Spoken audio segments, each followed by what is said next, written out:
What's up everyone, the Mandalorian here from the Hyperspace Database, the show that highlights the cool things in Star Wars you wish you knew more about. Today's topic, the Chu'unthor. The Chu'unthor was a massive spacefaring Jedi Academy capital ship that was developed by Republic Fleet Systems, around 500 years before the Battle of Yavin.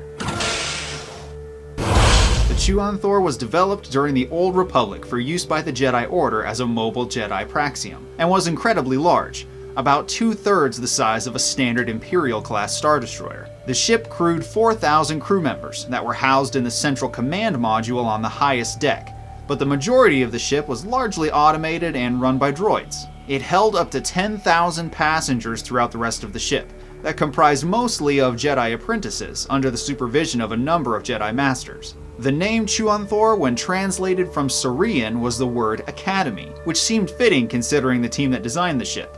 The Chu'unthor was designed by the Syrian Jedi Fin So Rowan and the human Jedi Evixia Delbaeth. If Syrians don't seem familiar to you, you might recognize another famous Syrian, the Jedi Master Ki-Adi-Mundi, who was active during the Clone Wars and was on the Jedi Council.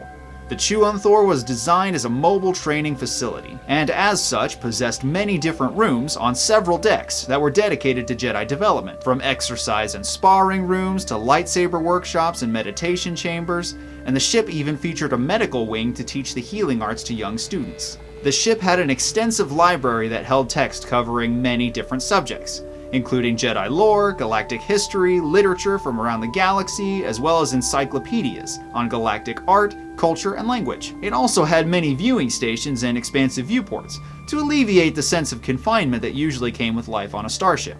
The Chu'unthor was not just a Jedi vessel, it was also a hub for research organizations such as the University of Sambra, which had branches on the ship. The Chu'unthor flew for many years, but in 230 BBY, the ship crash-landed on the planet Dathomir, which was home to Force Witches that were descendants of the fallen Jedi Leia.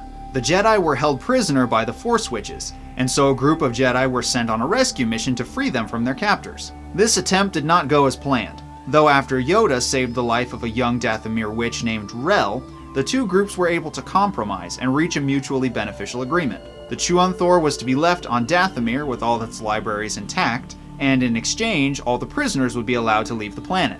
This compromise was agreeable to both parties, and when the Jedi were departing, Yoda told Rel that one day a Jedi Knight would return to the planet and free the locals from the Nightsisters, who were witches that had devoted themselves to the dark side of the Force.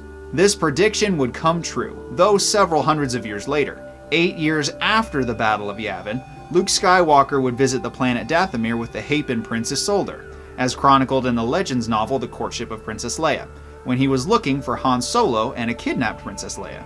Luke discovered the wreckage of the massive ship, and after several battles with the Nightsisters, as well as misunderstandings with the local Dathomiri Force Witches, an elderly Rel gave Luke the Jedi records in the Chu'unthor to use in his own Jedi praxium, which he would later establish on Yavin 4. While the Chu'unthor was extremely unique, it was not the only craft to bear that name. There was a second ship named the Chu'unthor that was active during the Clone Wars, though this smaller version was led by Jedi Master Djinn Altis, a Jedi Master that did not follow the Jedi Council's interpretation of the Jedi Code. Master Altis instead opted for more leniency in many of the rules that the Council set for its Jedi, such as the maximum age to start training, number of Padawans per Master, and most controversially, allowing the Jedi to participate in romantic relationships and even marriage.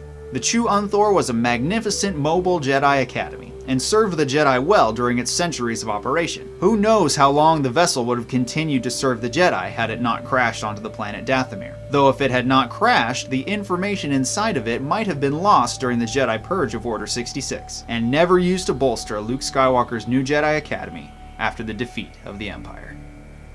And that nearly wraps up this episode, but be sure to stick around to the end for some secret trivia. Did you like it? Be sure to check out my other videos as well, hit those like and subscribe buttons, as well as the bell to be notified every time I publish a new video. Be sure to select all notifications. You can hit me up on social media for also more news and channel updates, or talk to me in the comments. I'd love to hear from you guys too. Thank you so much for your support, and we will see you next time.